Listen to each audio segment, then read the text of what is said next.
ভোটে আপনি দেবেন হলো হার পক্ষে দিতে হবে দেশের স্বার্থে। এটা কোনো প্রার্থীর জন্য না। প্রার্থী আপনি যাকে ইচ্ছা তাকে দেন, কিন্তু গণভোটে ভোট দিবেন হলো দেশের স্বার্থে, দেশ পরিবর্তনের জন্য। যেমন আমাদের বাংলাদেশে প্রচলিত যে সংবিধান ব্যবস্থা, এখানে চাইলে একজন ব্যক্তি যতবার ইচ্ছা ততবার নির্বাচন করতে পারে, ততবার প্রধানমন্ত্রী হতে পারে।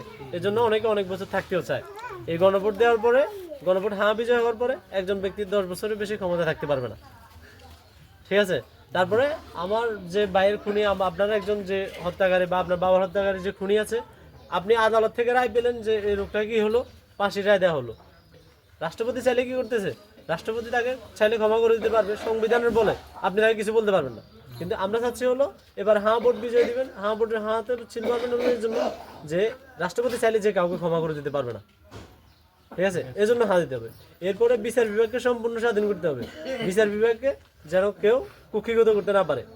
ঠিক আছে? মানে এই জন্য হাঁ দিতে হবে, দেশের পরিবর্তনের জন্য, সংস্কারের জন্য। ক্ষমতাকে যেন একজনের হাতে যেন ক্ষমতা না চলে যায়। যে একটা দল ক্ষমতায় আমরা দিলাম, ধরেন আমি আজ দানের শেষে ভোট দিলাম, দাঁড়িপাল্লায় ভোট দিলাম, দাঁড়িপাল্লা বা দানের শেষ জিতার পরে তারাই ক্ষমতার সকল মালিক হয়ে যাবে, এরকম না। তারা দেশটাকে পরিচালনা করতে হবে, বিরোধী দলের মতামতকে নিয়েই দেশ চালাতে হবে।